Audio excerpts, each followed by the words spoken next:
Love on the Bon Dieu by Kate Chopin. Upon the pleasant veranda of Pere Antoine's cottage that adjoined the church, a young girl had been seated awaiting his return. It was the eve of Easter Sunday, and since early afternoon the priest had been engaged in hearing the confessions of those who wished to make their Easters the following day. The girl did not seem impatient at his delay.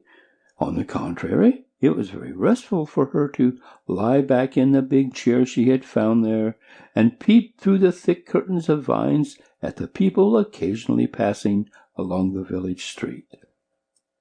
She was slender, with a frailness that indicated lack of wholesome and plentiful nourishment.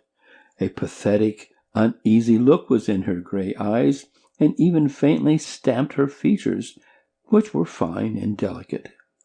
In lieu of a big hat, a barrage veil covered her light brown and abundant hair. She wore a coarse white josie and a blue calico skirt that only half concealed her tattered shoes.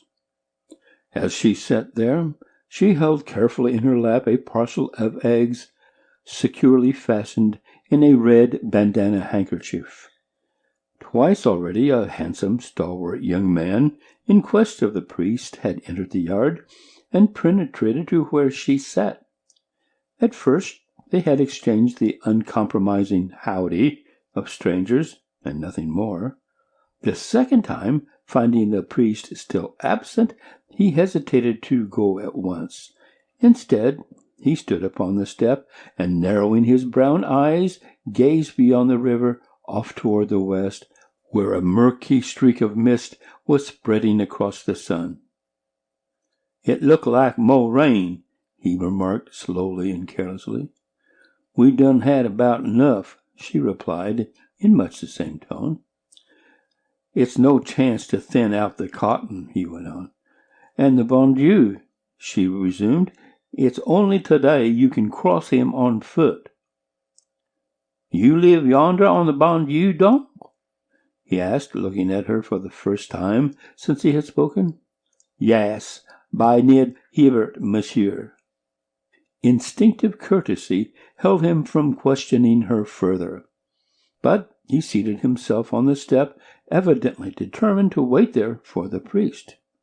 He said no more, but sat scanning critically the steps, the porch, and pillar beside him, from which he occasionally tore away little pieces of detached wood where it was beginning to rot at its base. A click on the side gate that communicated with the churchyard soon announced Père Antoine's return.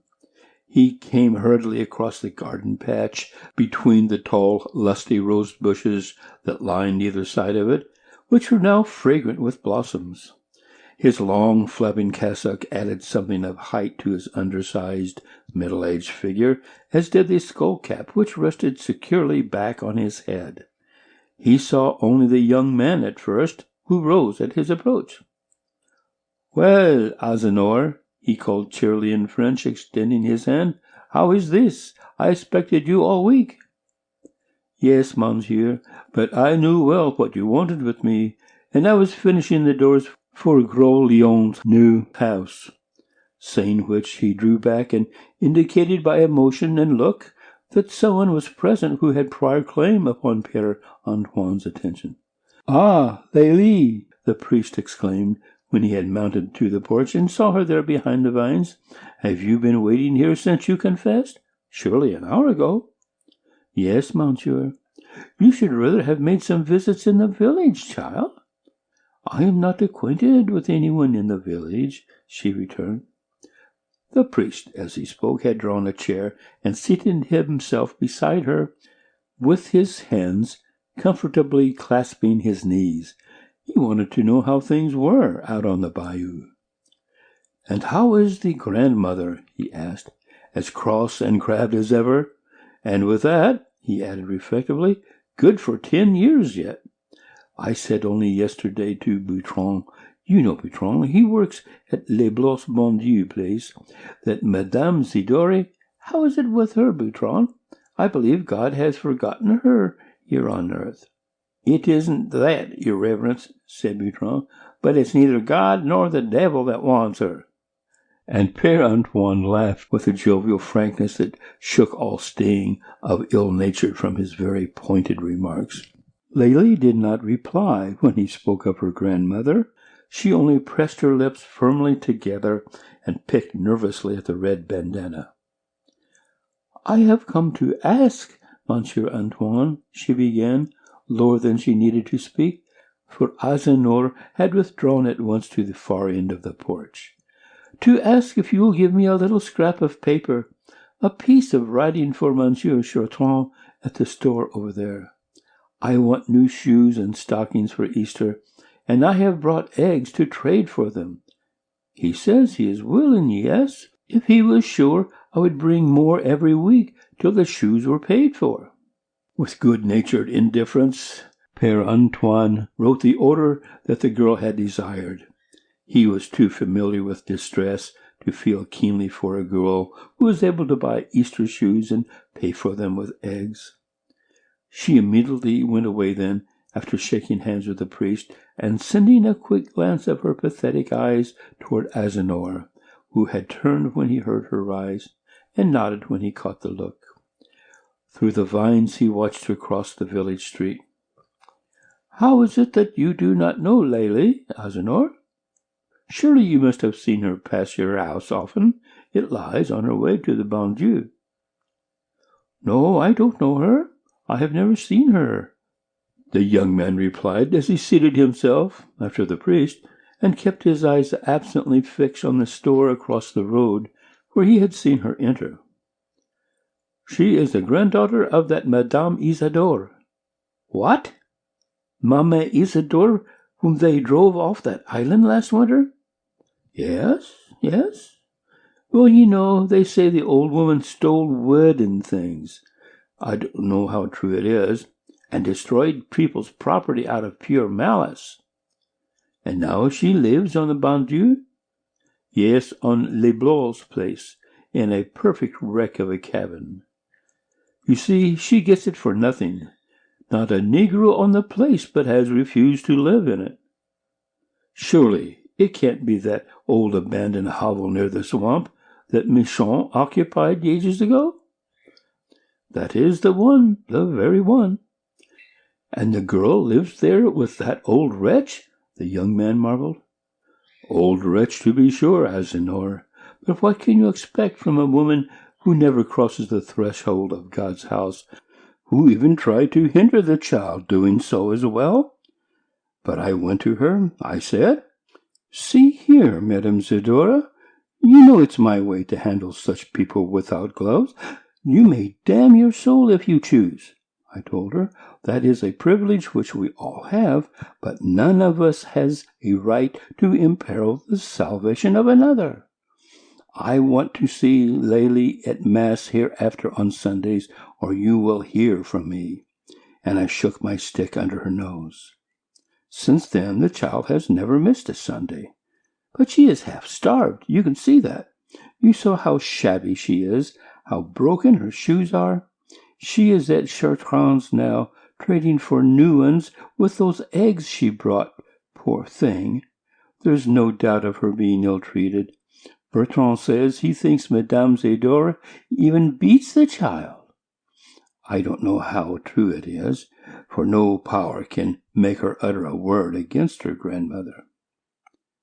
Azanor, whose face was a kind and sensitive one, had paled with distress as the priest spoke, and now, at these final words, he quivered as though he felt the sting of a cruel blow upon his own flesh.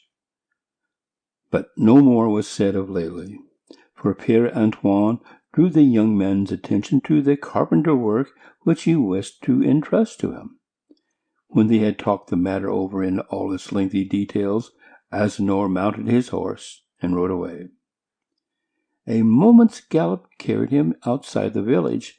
Then came a half-mile strip along the river to cover, and then the lane to enter, in which stood his dwelling midway upon a low, pleasant knoll. As Azenor turned into the lane, he saw the figure of Lely far ahead of him. Somehow he had expected to find her there, and he watched her again as he had done through Père Antoine's vines. When she passed his house, he wondered if she would turn to look at it. But she did not. How could she know it was his? Upon reaching it himself, he did not enter the yard, but stood there motionless, his eyes always fastened upon the girl's figure. He could not see, away off there, how coarse her garments were. She seemed, through the distance that divided them, as slim and delicate as a flower stalk. He stayed till he reached the turn of the lane and disappeared into the woods. Mass had not yet begun when Azenor tiptoed into church on Easter morning. He did not take his place with the congregation, but stood close to the holy water font and watched the people who entered. Almost every girl who passed him wore a white mull, a dotted Swiss, or a fresh starched muslin at least. They were bright with ribbons that hung from their persons and flowers that bedecked their hats. Some carried fans and cambric handkerchiefs. Most of them wore gloves and were odorant of poudre de riz and nice toilet waters, while all carried gay little baskets filled with Easter eggs. But there was one who came empty-handed, save for the worn prayer book which she bore. It was Lely, the veil upon her head, and wearing the blue print and cotton bodice which she had worn the day before. He dipped his hand into the holy water when she came, and held it out to her, though he had not thought of doing this for the others. She touched his fingers with the tips of her own, making a slight inclination as she did so, and after a deep genuflection before the blessed sacrament, passed on to the side. He was not sure if she had known him. He knew she had not looked into his eyes, for he would have felt it. He was angered against the other young women who passed him because of their flowers and ribbons when she wore none. He himself did not care, but he feared she might, and watched her narrowly to see if she did. But it was plain that Lely did not care. Her face, as she seated herself, settled into the same restful lines it had worn yesterday, when she sat in Père Antoine's big chair. It seemed good to her to be there. Sometimes she looked up at the little colored panes through which the Easter sun was streaming, then at the flaming candles like stars, or at the embowered figures of Joseph and Mary flanking the central tabernacle which shrouded the risen Christ. Yet she liked just as well to watch the young girls in their spring freshness, or to sensuously inhale the mingled odor of flowers and incense that filled the temple. Lely was among the last to quit the church. When she walked down the clean pathway that led from it to the road, she looked with pleased curiosity towards groups of men and maidens who were gaily matching their Easter eggs under the shade of the china berry trees. Azenor was among them, and when he saw her coming solitary down the path, he approached her and with a smile extended his hat, whose crown was quite lined with the pretty colored eggs. "You must have forgot to bring eggs," he said. "Take some of mine." "No, merci," she replied, flushing and drawing back. But he urged them anew upon her. Much pleased, then, she bent her pretty head over the hat, and was evidently puzzled to make a selection among so many that were beautiful. He picked one out for her, a pink one, dotted with white clover leaves. "Here," he said, handing it to her. "I think this is the purty, and it looks strong, too. I'm sure it will break all of the rest." And he playfully held out another, half hidden in his fist, for her to try its strength upon. But she refused to. She would not risk the ruin of her pretty egg. Then she walked away without once having noticed that the girls whom Azenor had left were looking curiously at her. When he rejoined them, he was hardly prepared for the greeting. It startled him. "How came you to talk to that girl?" She's real canaille, her, was what one of them said to him. Who say so? Who say she's canaille? If it's a man, I'll smash his head, he exclaimed, livid. They all laughed merrily at this. And if it's a lady, Azenor, what you going to do about it? Asked another quizzingly. Tain't no lady. No lady would say that about a poor girl what she don't even know. He turned away, and emptying all his eggs into the hat of a little urchin who stood near, walked out of the churchyard. He did not stop to exchange another word with anyone, neither with the men who stood all on the march before the stores, nor the women who were mounting upon horses and into vehicles or walking in groups to their homes. He took a short-cut across the cotton field that extended back of the town, and walking rapidly soon reached his home. It was a pleasant house of a few rooms and many windows, with fresh air blowing through from every side. His workshop was beside it. A broad strip of greensward, studded here and there with trees, sloped down to the road.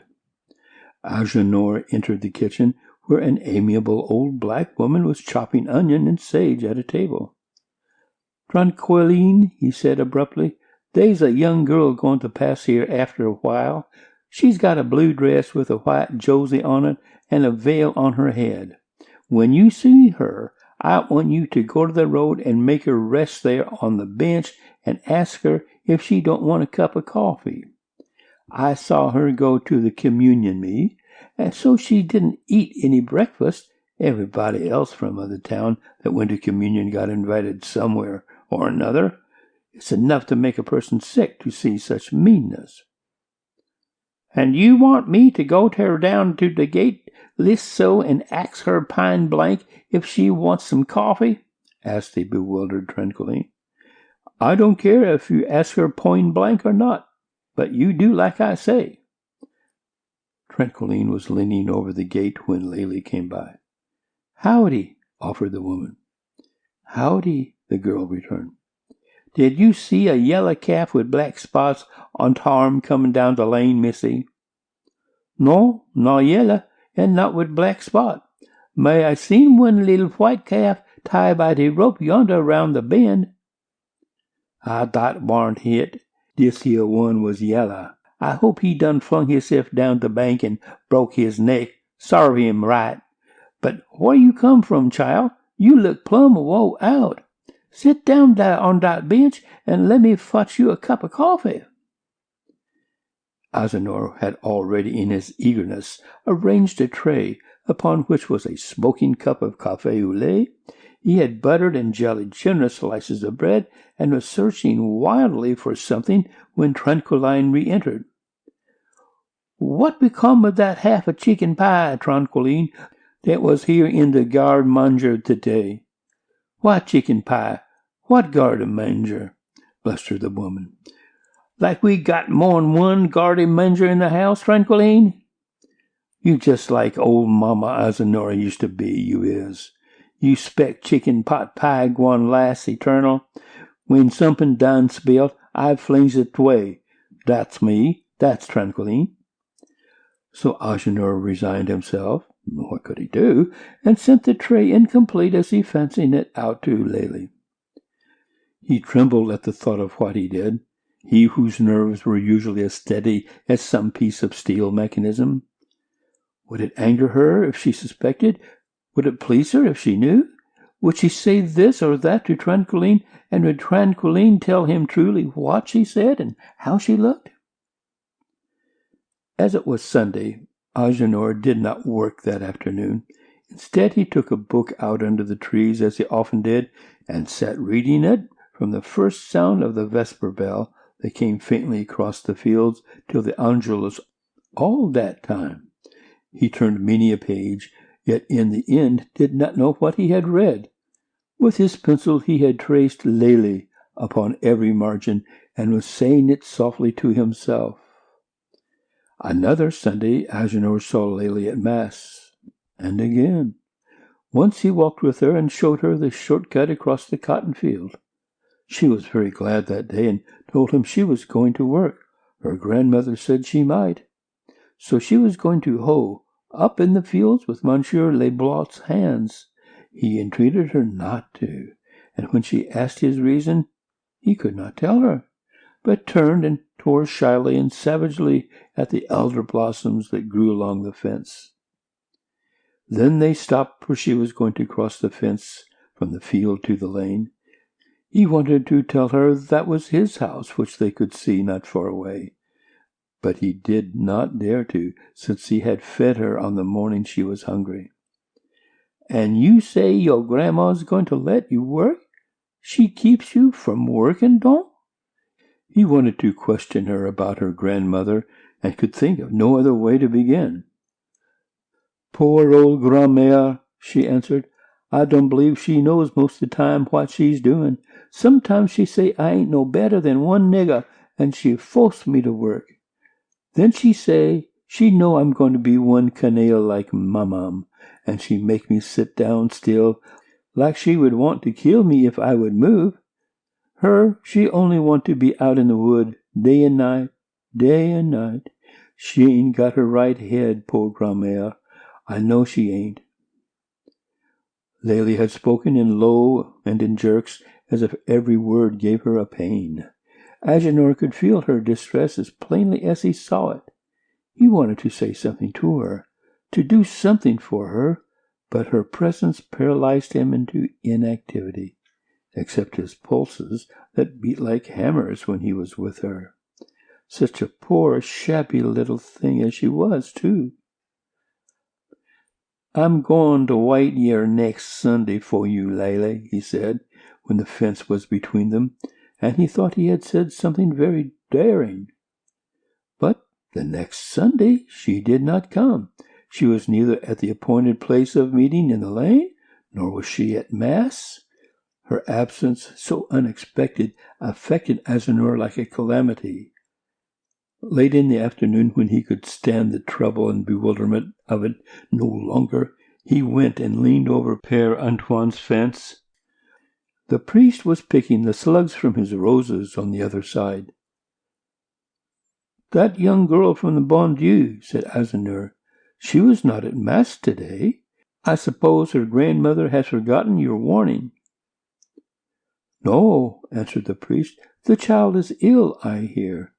Bertrand tells me she has been ill for several days from overwork in the fields. I shall go out tomorrow to see about her. I would go today if I could." "The child is ill," was all that Agénor heard or understood of Père Antoine's words. He turned and walked resolutely away, like one who determines suddenly upon action after meaningless hesitation. He walked towards his home and past it as if it were a spot that did not concern him. He went on down the lane and into the wood where he had seen Lélie disappear that day. Here all was shadow, for the sun had dipped too low in the west to send a single ray through the dense foliage of the forest. Now that he had found himself on the way to Lélie's home, he strove to understand why he had not gone there before. He often visited other girls in the village and neighborhood. Why not have gone to her as well? The answer lay too deep in his heart for him to be more than half conscious of it. Fear had kept him, dread to see her desolate life face to face. He did not know how he could bear it. But now he was going to her at last. She was ill. He would stand upon that dismantled porch that he could just remember. Doubtless Ma'am Zidore would come out to know his will, and he would tell her that Père Antoine had sent to inquire how Mademoiselle Lélie was. No, why drag in Père Antoine? He would simply stand boldly and say, "Madame Zidore, I learned that Lélie is ill. I have come to know if it is true, and to see her if I may." When Agénor reached the cabin where Lélie dwelt, all signs of day had vanished. Dusk had fallen swiftly after the sunset. The moss that hung heavy from the great live oak branches was making fantastic silhouettes against the eastern sky. that the big round moon was beginning to light. Off in the swamp beyond the bayou, hundreds of dismal voices were droning in a lullaby. Upon the hovel itself, a stillness like death rested. Oftener than once, Agenor tapped on the door, which was closed as well as it could be, without obtaining a reply. He finally approached one of the small, unglazed windows in which coarse mosquito netting had been fastened, and looked into the room. By the moonlight slanting in, he could see Lélie stretched upon a bed, but of Madame Zadora there was no sign. "Lélie!" he called softly. "Lélie!" The girl slightly moved her head upon the pillow. Then he boldly opened the door and entered. Upon a wretched bed, over which was spread a cover of patched calico, Lélie lay, her frail body only half concealed by the single garment which was upon it. One hand was plunged beneath her pillow, the other, which was free, he touched. It was as hot as flame, so was her head. He knelt sobbing upon the floor beside her, and called her his love and his soul. He begged her to speak a word to him, to look at him. But she only muttered disjointedly that the cotton was all turning to ashes in the fields, and blades of corn were in flames. If he was choked with love and grief to see her so, he was moved by anger as well, rage against himself, against Père Antoine, against the people upon the plantation and in the village, who had so abandoned a helpless creature to misery and maybe death. Because she had been silent, had not lifted her voice in complaint, they believed she suffered no more than she could bear. But surely the people could not be utterly without heart. There must be one somewhere with the Spirit of Christ. Père Antoine would tell him of such a one, and he would carry Lélie to her, out of this atmosphere of death. He was in haste to be gone with her. He fancied every moment of delay was a fresh danger threatening her life. He folded the rude bed cover over Lélie's naked limbs and lifted her in his arms. She made no resistance. She seemed only loath to withdraw her hand from beneath the pillow. When she did, he saw that she held lightly but firmly grasped in her encircling fingers the pretty Easter egg he had given her. He uttered a low cry of exultation as the full significance of this came over him. If she had hung for hours upon his neck, telling him that she loved him, he could not have known it more surely than by this sign. Agenor felt as if some mysterious bond had all at once drawn them heart to heart and made them one. No need now to go from door to door begging admittance for her. She was his. She belonged to him.